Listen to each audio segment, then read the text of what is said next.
Hello learners, this is Ritu Sharma. Welcome back to Edu Flight. यहाँ पर हम लोग डिस्कस कर रहे थे DSSB PGT commerce previous year question paper 2015 का, और ये पार्ट 9 है।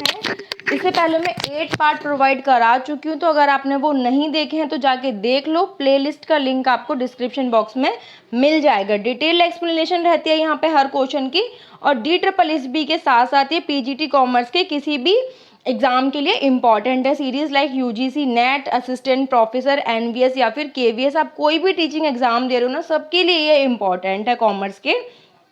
इसीलिए अगर आपने अभी तक मेरा चैनल सब्सक्राइब नहीं किया तो सब्सक्राइब कर लो जाके, ताकि मेरी कोई भी वीडियो आती है ना उसकी नोटिफिकेशन आपको सबसे पहले मिल जाए। शुरू करते हैं आज का डिस्कशन। देखो क्वेश्चन में 46 है ये, मतलब आज का फर्स्ट है, लेकिन इससे पहले मैं 45 क्वेश्चन प्रोवाइड करा चुकी हूँ। क्वेश्चन क्या बोल रहा है? A firm that is sole seller of product without close substitute is called, मतलब एक ऐसी फर्म जो कि सोल सेलर है, अकेली सेलर है मार्केट के अंदर एक प्रोडक्ट की, जिसका कोई भी क्लोज सब्सटीट्यूट नहीं है, ऐसी फर्म को क्या बोलते हैं? Options are monopoly, oligopoly, competition या फिर ब्यूरोक्रेसी। अब आप बताइए इन चारों में से कौन सा ऑप्शन करेक्ट है? ऐसी फर्म को क्या बोलते हैं जो कि एक अकेली सेलर होती है मार्केट में ऐसे प्रोडक्ट की जिसका कोई क्लोज सब्सटीट्यूट नहीं होता, तो ऐसी फर्म को हम क्या बोलते हैं? मोनोपोली। तो हमारा करेक्ट ऑप्शन क्या हो गया? मोनोपोली। इसको थोड़ा सा डिटेल में देखते हैं। अगर हम बेसिस ऑफ कंपटीशन पे डिवाइड करें हमारी मार्केट को, तो उसको हम 4 कैटेगरी में डिवाइड करते हैं जनरली। वो क्या होती हैं? एक होता है आपका परफेक्ट कंपटीशन, एक मोनोपोली, एक मोनोपोलिस्टिक कंपटीशन और एक ओलिगोपोली। अब इनको थोड़ा सा और डिटेल में देखते हैं। फर्स्ट था आपका परफेक्ट कंपटीशन मार्केट। अब जैसे नाम से ही पता चल रहा है ना परफेक्ट कंपटीशन, तो ऐसे ही इसके कुछ कैरेक्टरिस्टिक्स भी होते हैं। पढ़ते हैं। अ perfectly competitive market is one which the number of buyers and seller is very large. ये जितना भी मैंने ग्रीन कर रखा है ना, बहुत इंपॉर्टेंट है, इसको साथ साथ नोट कर लेना। Number of buyers and seller is very large, एक ऐसी मार्केट जहां पे number of seller and buyer बहुत ज्यादा होते हैं। All engage in buying and selling a homogeneous product, और सारे किस में इंगेज है? बाय या सेल करने में होमोजीनियस प्रोडक्ट को। मतलब जितने भी सेलर है ना यहाँ पे, वो सेल कर रहे हैं क्या? होमोजीनियस प्रोडक्ट सेल कर रहे हैं। बिल्कुल आइडेंटिकल प्रोडक्ट होता है, कोई भी डिफरेंशिएशन आपको देखने को नहीं मिलता है इनके प्रोडक्ट में। विदाउट एनी आर्टिफिशियल रेस्ट्रिक्शंस, और इन पे कोई भी रेस्ट्रिक्शन नहीं होती कि आप इस टाइप का प्रोडक्ट सेल नहीं कर सकते हो, ठीक है। And possessing perfect knowledge of the market at a time, और यहाँ पे बायर और सेलर दोनों को ही क्या होती है? परफेक्ट नॉलेज होती है मार्केट की। Perfect competition is a market structure in which all firms in an industry are price taker। ये सारी फॉर्म मिलकर क्या बनाती हैं? एक इंडस्ट्री बनाती हैं, और ये सारी फॉर्म्स क्या होती हैं? प्राइस टेकर होती हैं। ये प्राइस को डिसाइड नहीं करती, क्योंकि सबका जो प्रोडक्ट है ना वो क्या है? सेम है, होमोजीनियस है, तो कोई भी खुद से अपना प्राइस डिसाइड नहीं करता। Freedom of entry and exit होती है इंडस्ट्री के अंदर, कोई भी फॉर्म कभी भी आ सकती है और कभी भी वहां से एग्जिट कर सकती है। कुछ और कैरेक्टरिस्टिक्स हैं यहाँ पे इसके। Price is determined by industry by forces of market. जो प्राइस होता है ना, ये इंडस्ट्री डिटरमाइन करती है। और इंडस्ट्री क्या है? जो आपकी परफेक्ट कॉम्पिटिशन के अंदर फर्म्स है ना, ये सारी मिलकर क्या बनाती है? इंडस्ट्री बनाती है। फिर वही इंडस्ट्री मिलकर क्या करती है? प्राइस को डिटरमाइन करती है। किसके बेसिस पे? फोर्सेस ऑफ मार्केट के बेसिस पे। और ये क्या होते हैं? Demand and supply. जहाँ पे आपका इंडस्ट्री का डिमांड कर्व और सप्लाई कर्व एक दूसरे को इंटरसेक्ट करता है, वही क्या होता है? हमारा इक्विलिब्रियम प्राइस होता है। Only one price is prevail in the market, एक ही प्राइस होता है, क्योंकि होमोजीनियस प्रोडक्ट है ना, तो कोई भी कस्टमर डिफरेंट प्राइस क्यों पे करेगा? अगर कोई ज्यादा का देगा तो हम ऐसे शॉपकीपर से ले लेंगे जो हमें कम रेट में दे रहा है, इसलिए एक ही प्राइस प्रिवेल होता है पूरी मार्केट में। एब्सेंस ऑफ आर्टिफिशियल रेस्ट्रिक्शंस, यहाँ पे अभी हमने पढ़ा था कि कोई ज़्यादा रिस्ट्रिक्शंस नहीं होती हैं। प्रॉफिट मैक्सिमाइजेशन गोल होता है सारी फर्म्स का। Perfect mobility of goods and factors, जो भी आपके फैक्टर्स ऑफ प्रोडक्शन होते हैं ना, उनकी परफेक्ट मोबिलिटी होती है, मतलब जितना जिसको चाहिए फैक्टर्स उतना उसको मिल जाता है। नो ट्रांसपोर्ट कॉस्ट होती है, आपकी जो ट्रांसपोर्टेशन कॉस्ट होती है ना डिलीवरी वगैरह की, यहाँ पे कोई नहीं होती, नो सेलिंग कॉस्ट होती है, कोई सेलिंग कॉस्ट नहीं है, मतलब आपको सेल करने के लिए अलग से प्रमोशन नहीं करना अपने गुड्स का, क्योंकि सारे के प्रोडक्ट्स तो क्या है, आइडेंटिकल ही हैं। लेकिन सबसे बड़ी बात, जब आपने ये कैरेक्टरिस्टिक्स पढ़े होंगे ना, तो आपको खुद से समझ में आ रहा होगा ये जो सिचुएशन होती है ना, हार्डली ही कहीं एग्जिस्ट करती है मार्केट के अंदर, तो एक आइडियल सिचुएशन होती है। लेकिन फिर भी अगर आप देखोगे कहीं ना कहीं ये आपको मिल जाएगी। जैसे अगर आप फॉरेन एक्सचेंज की बात करो तो वहाँ जो करेंसी होती है वो कैसी होती है, आइडेंटिकल होती है। अगर आपको यूएस डॉलर चाहिए तो आप किसी भी फॉर्म से लोगे ना, वो आपको सेम ही मिलेगा, कोई अलग नहीं मिलेगा। तो फॉरेन एक्सचेंज के केस में यहाँ पे क्या होता है, कहीं ना कहीं आपकी परफेक्ट कंपटीशन एग्जिस्ट करता है, लेकिन उतना नहीं होता, यहाँ पे भी थोड़ा बहुत डिफरेंस होता ही है। या फिर आप अगर देखो यहाँ पे क्या कहते हैं, इंटरनेट के केसेस में आपको इंटरनेट क्या है, सबका सेम ही मिल जाएगा, फिर भी कहीं ना कहीं थोड़ा डिफरेंस होता है, किसी की स्पीड ज़्यादा आती है, किसी की कम आती है। इसीलिए ये जो सिचुएशन होती है ना, ये हार्डली ही एग्जिस्ट करती है। तो ये क्या था, हमारा परफेक्ट कॉम्पिटिशन। इसके करेक्टरिस्टिक्स याद रखना, buyer and seller very large होते हैं, यहाँ पे होमोजीनियस प्रोडक्ट होता है, परफेक्ट नॉलेज होती है बायर को भी और सेलर को भी। जो फर्म होती है वो प्राइस टेकर होती है, और इंडस्ट्री डिसाइड करती है प्राइस को, वो भी किसके बेसिस पर, डिमांड एंड सप्लाई के बेसिस पर। कोई ट्रांसपोर्टेशन कॉस्ट नहीं होती, फैक्टर ऑफ प्रोडक्शन की परफेक्ट मोबिलिटी होती है, कोई सेलिंग कॉस्ट नहीं करनी पड़ती यहाँ पे, और एक ही प्राइस पूरी मार्केट में प्रिवेल करता है। यहाँ पे ये जो डिमांड कर्व दिया हुआ है, ये आपका इंडस्ट्री का डिमांड कर्व है। सारी फर्म की डिमांड और सप्लाई मिलके क्या बनाती है, आपकी इंडस्ट्री की डिमांड एंड सप्लाई बन गई। और ये किसका, एक इंडिविजुअल फर्म का डिमांड कर्व है, ठीक है। अब ये देखो, ये डिमांड हो गई आपकी और ये सप्लाई हो गई, जहाँ पे दोनों इंटरसेक्ट कर रहे हैं वहाँ पे हमें क्या मिल गया, इक्विलिब्रियम प्राइस मिल गया, और ये इंडस्ट्री ने प्राइस सेट कर दिया। फिर इसी प्राइस पर जो आपकी एक इंडिविजुअल फर्म है वो कितनी भी क्वांटिटी सेल करती रहेगी, यहाँ पे वो प्राइस को कम या ज़्यादा नहीं करेंगी, क्योंकि फर्म्स जो है प्राइस टेकर होती है ना, इसलिए यहाँ पे जो डिमांड का वो होता है एक फर्म का, वो कैसा होता है, परफेक्टली इलास्टिक होता है। नेक्स्ट देखते हैं मोनोपोली मार्केट। अब मोनो का मतलब देखो पता है हमें क्या होता है, एक होता है, तो मोनोपोली का मतलब क्या होता है, एकाधिकार। Monopoly is a market situation in which there is only one seller. यहाँ पे सिर्फ क्या होता है, एक ही सेलर होता है, of a product with barriers to entry of the other. एक ही प्रोडक्ट का एक ही सेलर है यहाँ पे, और यहाँ पे इस मार्केट के अंदर barriers to entry of others होते हैं, या फिर आपको मतलब फैक्टर्स वगैरह नहीं प्रोवाइड करा पाएगी जो है, तो आप इजीली यहाँ पे एंट्री नहीं कर सकते। The product has no close substitute, ये चीज़ ध्यान रखना, यहाँ पे प्रोडक्ट का कोई भी क्लोज सब्सटीट्यूट नहीं होता है मोनोपोली के अंदर। वो सिंगल सेलर है, ऐसा प्रोडक्ट सेल कर रहा है जिसका कोई क्लोज सब्सटीट्यूट नहीं, और यहाँ पे बैरियर्स भी होते हैं एंट्री के बाकी फर्म्स के लिए। Thus the monopoly firm is itself an industry and the monopolists face the industry demand curve। तो यहाँ पे मोनोपोली के केस में जो मोनोपोली फर्म है, क्योंकि अकेली फर्म है, तो वही किसका काम करती है, इंडस्ट्री का काम करती है, और जो इंडस्ट्री का डिमांड कर्व होता है वही मोनोपोली का डिमांड कर्व होता है। अब monopolist has full control on the supply of a product, मतलब वो अपने हिसाब से सप्लाई को कम या ज़्यादा कर सकता है।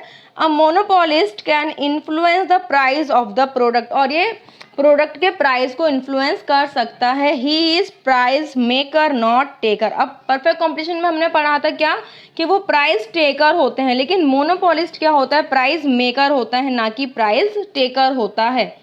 Monopolist cannot determine both the price and the quantity of a product simultaneously। मतलब ऐसा नहीं है कि ये प्राइस मेकर है तो ये प्राइस और क्वांटिटी जो है खुद से ही डिसाइड करेगा, सिर्फ ये एक ही, दोनों में से कोई एक ही चीज़ डिसाइड कर सकता है, या तो प्राइस डिसाइड कर सकता है, ये क्वांटिटी डिसाइड कर सकता है कि कितनी सेल होगी या कितनी डिमांड होगी।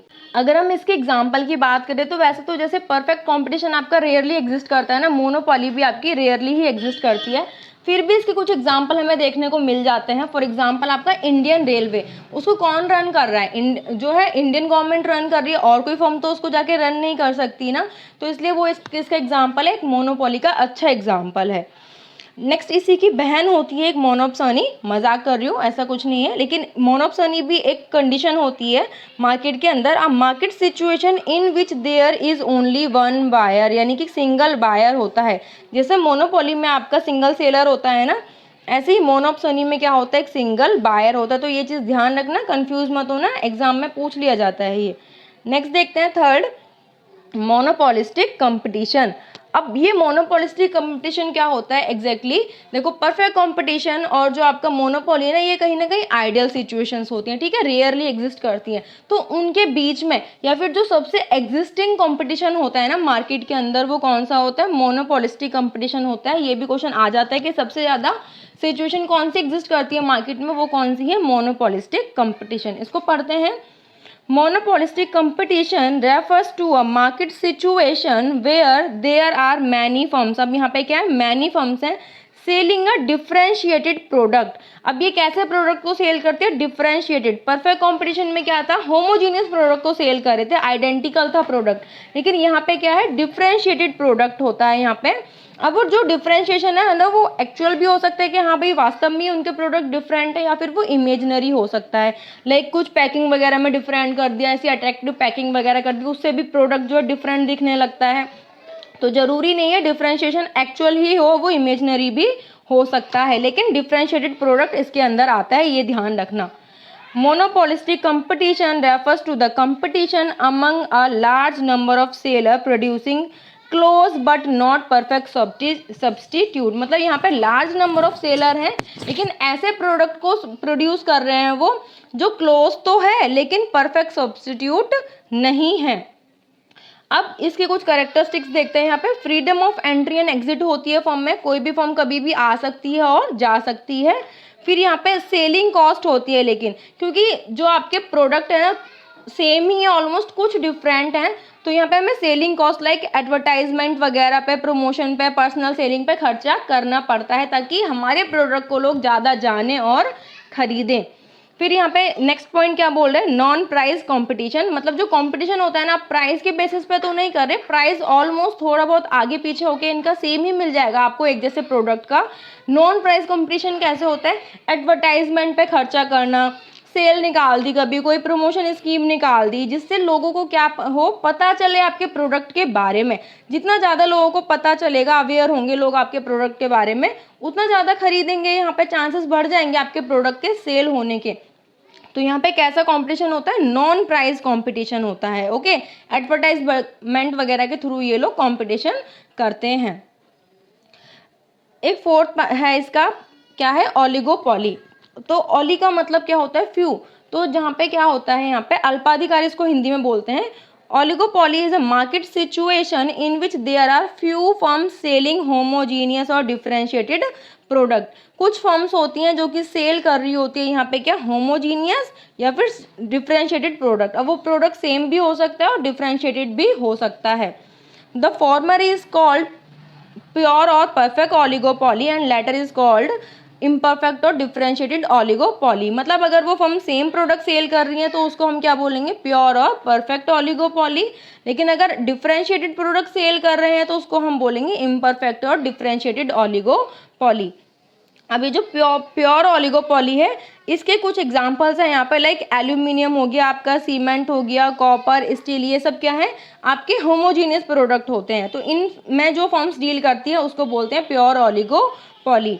नेक्स्ट क्या है आपका, इम्परफेक्ट ओलिगोपॉली। इसके कुछ एग्जांपल है, लाइक आपका सिगरेट हो गई, ऑटोमोबाइल्स हो गया, एंड डिटर्जेंट हो गया, टीवी, रबर ट्यूब्स, या फिर refrigerator, typewriter, ETC।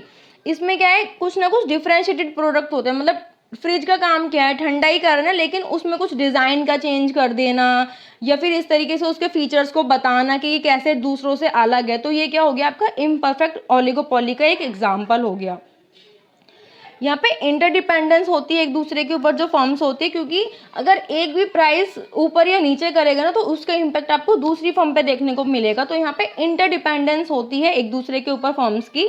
It is not easy to trace the demand curve for the product of an oligopolist. यहाँ पे भी डिमांड कर्व को क्या है, आइडेंटिफाई करना तो उतना इजी नहीं होता। क्यों नहीं होता, मैं अभी बताऊंगी। Entry is possible but difficult. यहाँ पे एंट्री पॉसिबल तो होती है, लेकिन रिसोर्सेज इतने ज़्यादा चाहिए होते हैं ना कि जो एंट्री है ना वो डिफिकल्ट होती है कहीं ना कहीं। अब ओलिगोपॉली में ही आपका एक टाइप होता है कोलिजिव ओलिगोपॉली का। ये क्या होता है, firms form a cartel to avoid competition. मतलब ऐसी फर्म्स जो कंपटीशन को अवॉइड करने के लिए क्या कर लेती है, कार्टेल बना लेती है ना, एक साथ मिल जाती है, एक यूनियन बना लेती हैं, उसको हम क्या बोलते हैं, कोल्यूसिव ओलिगोपोली बोलते हैं। इसका मैंने एक एग्जांपल डाला है यहाँ पे, देखो ओपेक। ओपेक क्या है, organization for petroleum exporting company. ये जो आपकी पेट्रोल एक्सपोर्टिंग कंपनी होती है ना, इसमें कुछ 10-12 कंट्रीज है जिन्होंने मिलके क्या बना लिया, कार्टेल बना लिया। अब ये एक ही प्राइस पे अपना क्या करती हैं, पेट्रोल को या पेट्रोलियम प्रोडक्ट जो होते हैं उनको सेल करती है। तो ये किसके एग्जांपल हो गया, कोल्यूसिव ओलिगोपोली का। नेक्स्ट क्या है, नॉन कोल्यूसिव ओलिगोपोली। अब नाम से पता चल रहा है, कोल्यूसिव में जब ये क्या करते हैं, एक ग्रुप बना लेते हैं अपना, तो नॉन कोल्यूसिव में क्या होगा, where there is a cut throat competition between the firm. यहाँ पे एक गला काट कंपटीशन होता है आपका, ये साथ में काम नहीं करती हैं फर्म्स। अगर अभी जो हम डिमांड कर्व की बात कर रहे थे ना कहीं इनडिटरमाइंड होता है इसका डिमांड कर्व, और इसको बोलते हैं किंग्ड डिमांड कर्व। ये चीज़ ध्यान रखना कि किंग डिमांड कर्व जो है आपका कहाँ पे पाया जाता है, ओलिगोपोली में पाया जाता है। ये क्वेश्चंस बहुत बार आ जाता है एग्जाम में। किंग्ड क्यों होता है, जैसे यहाँ पे देखो, एक कोई फर्म है, उसने अपने प्राइस को क्या करा, बढ़ाया, उसने अपने प्राइस को क्या करा, बढ़ाया। अब बाकी फर्म क्या सोचेंगी कि भाई इसने बढ़ाया है ना, हम नहीं बढ़ा रहे अपने प्राइस को। बाकी फर्म्स अपना प्राइस क्या है, स्टेबल रखती हैं। तो अब क्या होगा, जो इसके कस्टमर थे वो कुछ ना कुछ यहाँ पे शिफ्ट हो जाएंगे। तो यहाँ पे इसका डिमांड कर्व कैसा हो गया, इलास्टिक हो गया।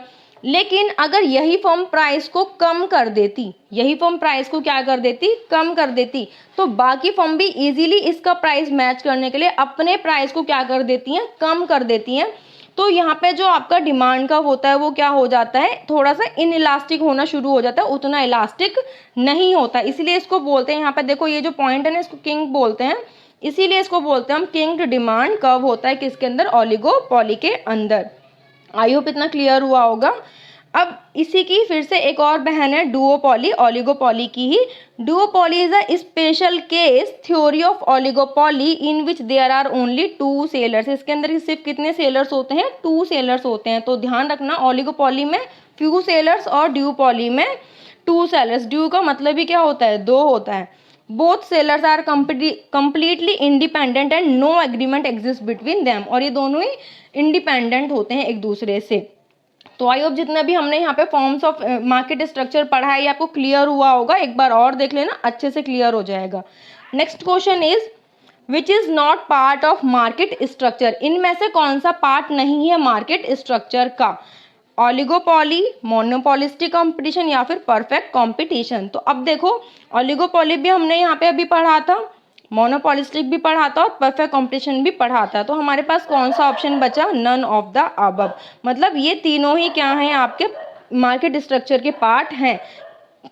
तो हमारा राइट ऑप्शन क्या हो गया, नन ऑफ द अबव, क्योंकि इसने यहाँ पे नॉट पार्ट पूछा है ना। हमारा आंसर हो गया none of the above. Next question देखते हैं, profit is equals to total revenue minus. अब यहाँ पे ऑप्शंस दिए हुए हैं, आप बताओ भाई। Options are total cost, total price, total sale या फिर नन ऑफ द अबव। अब आप खुद बताओ, जो प्रॉफिट होता है वो क्या होता है, टोटल रिवेन्यू माइनस क्या घटाएं यहाँ पे से, टोटल कॉस्ट को, टोटल प्राइस को, टोटल सेल को, या फिर किसी को भी ना घटाएं। तो बताओ इसका आंसर क्या होगा। तो profit is equals to total revenue minus total cost, ये हमारा करेक्ट आंसर हो गया। जब आप रिवेन्यू में से जो आपका रिवेन्यू क्या होता है, जो भी अपने प्रोडक्ट को सेल किया, अपने ऑपरेटिंग बिजनेस से आप जो सेल करके क्या करते हैं, अर्न करते हैं ना, उसको हम रिवेन्यू बोलते हैं। फिर उसमें से आप क्या करो, अपने टोटल कॉस्ट को, जो भी आपकी कॉस्ट वहाँ पे आई थी उनको प्रोड्यूस करने की, उसको क्या करो, माइनस कर दो, तो आपका क्या आ जाता है, प्रॉफिट निकल के आ जाता है। इसको भी थोड़ा सा समझ लेते हैं। In accounting, revenue is the income that a business has from its normal business activity। एक ऐसी इनकम जो कहाँ से आई है, नॉर्मल बिजनेस एक्टिविटी या ऑपरेटिंग एक्टिविटीज से आई है। Usually from the sale of goods and services to customer. और ये जनरली कहाँ से आती है कि अपने सेल कर दी गुड्स को या फिर सर्विसेज को कस्टमर्स को। Revenue is also referred to as sale और टर्नओवर। रिवेन्यू को हम सेल्स या फिर टर्नओवर भी बोल देते हैं। Some companies receive revenue from interest, royalty या फिर अदर फीस। देखो, जो आपकी नॉर्मल एक कंपनी होती है ना, उसके केस में हम इंटरेस्ट को रिवेन्यू में इंक्लूड नहीं करते। लेकिन जो कंपनी आपका फाइनेंस का ही काम कर रही है, जो कंपनी क्या कर रही है, आपका फाइनेंस का ही काम कर रही है, तो उनकी जो इनकम होगी वो कैसे होगी, वो लोन प्रोवाइड कराएंगे फर्म्स को और उनको क्या मिलेगा, इंटरेस्ट मिलेगा, ठीक है। या फिर जो कंपनी आपकी फ्रेंचाइजी वगैरह पे काम करते हैं उनको क्या मिलेगी, रॉयल्टी मिलेगी भाई। तो यहाँ से क्या पता चल गया हमें, ये भी क्या उनका ऑपरेटिंग बिजनेस का ही एक पार्ट है, तो इसको भी हम इसमें रिवेन्यू में इंक्लूड कर लेते हैं। तो प्रॉफिट का फॉर्मूला क्या हो गया, revenue minus total cost. Next question is which is known as the periodical cost, इसमें से किसको पीरियोडिकल कॉस्ट बोलते हैं। Options are fixed cost, variable cost, revenue cost या फिर मार्जिनल कॉस्ट। अब आप बताओ इनमें से किसको हम पीरियोडिकल कॉस्ट बोलते हैं। तो अपने मार्जिनल और एब्जॉर्प्शन कॉस्टिंग में पढ़ा होगा, पीरियोडिकल कॉस्ट हम किसको बोलते हैं, फिक्स्ड कॉस्ट को बोलते हैं। तो ये हमारा राइट ऑप्शन हो गया। इसको थोड़ा सा समझते हैं। Marginal costing and absorption costing are two different approaches used for valuation of inventory. Valuation of inventory के लिए हम दो approaches use करते हैं, marginal costing और absorption costing. अब ये जो marginal costing होती है ये क्या होती है, is a method where the variable cost are considered as a product cost. तो marginal costing के अंदर जो भी आपकी variable cost होती है इसको हम क्या consider करते हैं, product cost consider करते हैं। And the fixed cost are considered as the cost of period, और फिक्स्ड कॉस्ट को हम क्या कंसिडर करते हैं, कॉस्ट ऑफ पीरियड यानी कि पीरियड कॉस्ट कंसिडर करते हैं। इसीलिए हमारा आंसर क्या था यहाँ पे, फिक्स्ड कॉस्ट। और कभी कभी यहाँ भी ये भी क्वेश्चन आया था, पीरियड कॉस्ट किस में होता है आपका, मार्जिनल कॉस्टिंग में होता है, और इसको एक और नाम से बुलाते हैं हम, उसको क्या बोलते हैं, वेरिएबल कॉस्टिंग भी बोलते हैं मार्जिनल कॉस्ट को ही। नेक्स्ट था आपका एब्जॉर्प्शन कॉस्टिंग। ये क्या होता है, it is a method that consider both fixed cost and variable cost as a product cost. जो आपकी absorption costing होती है ना, ये fixed cost और variable cost दोनों को ही क्या बोलती है, product cost बोलती है। मतलब ये अलग अलग से इनको differentiate नहीं करती, मतलब होती हैं अलग से fixed cost और variable cost, लेकिन ये पूरे को ही क्या मान लेती है, product cost मान लेती है। Okay, this costing method is important particularly for reporting purpose, for the purpose of financial reporting and tax reporting. जब आपको फाइनेंशियल रिपोर्टिंग करनी होती है या टैक्स रिपोर्टिंग करनी होती है ना, तो उस केस में आप एब्जॉर्प्शन कॉस्टिंग ही करते हो। मार्जिनल कॉस्टिंग तो आप अपने बिजनेस के डिसीजन लेने के लिए कर सकते हैं, जैसे कि आपको मेक एंड बाय डिसीजन करना है कि कोई प्रोडक्ट आप खुद से बनाओगे या उसको बाहर से ला के सेल करोगे, या फिर कोई आपको जो कंसाइनमेंट मिला है उसको लेना है या नहीं लेना है, इसलिए हम मार्जिनल कॉस्टिंग का यूज़ करते हैं। Last question is the change in total revenue from an additional unit sold called as, जो आपका चेंज होता है ना टोटल रिवेन्यू में, किसके चेंज होने से, एक एडिशनल यूनिट को एक्स्ट्रा सेल करने से, उसको हम क्या बोलते हैं। Options are marginal revenue, average revenue, revenue या फिर प्रॉफिट। तो जो आपका एक एडिशनल यूनिट सेल करने से जो रिवेन्यू जनरेट होता है ना, उसको हम क्या बोलते हैं, मार्जिनल रिवेन्यू।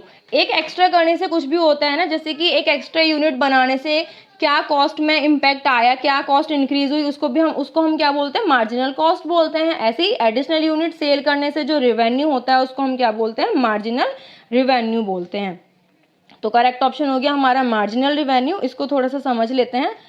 मार्जिनल रिवेन्यू होता क्या है, revenue gained by selling one additional unit of a product और सर्विस। मतलब आपने एक एक्स्ट्रा यूनिट सेल करने से क्या आपको एक्स्ट्रा रिवेन्यू अर्न हुआ, उसको हम क्या बोलते हैं, मार्जिनल रिवेन्यू। एक एग्जांपल देखते हैं इसका। सपोज आपने 5 यूनिट सेल करी, कितने रुपए के लिए, 20 रुपीज़ के लिए, ठीक है। 5 यूनिट सेल करी 20 रुपीज़ के लिए। फिर आपने 6 यूनिट अगर सेल कर रहे हो, आप 6 यूनिट या फिर 6 यूनिट ओवरऑल सेल कर रहे हो आपको, तो आपको कितना मिल रहा है, 23 रुपीज़ मिल रहा है, ठीक है। अब आप देखो एक एक्स्ट्रा यूनिट सेल करने से आपको कितना एक्स्ट्रा रिवेन्यू मिल रहा है, 3 रुपये मिल रहे हैं ना, तो ये क्या हो गया, हमारा मार्जिनल रिवेन्यू हो गया। एक ऑप्शन में था आपका यहाँ पे एवरेज रिवेन्यू, इसको भी समझ लेते हैं।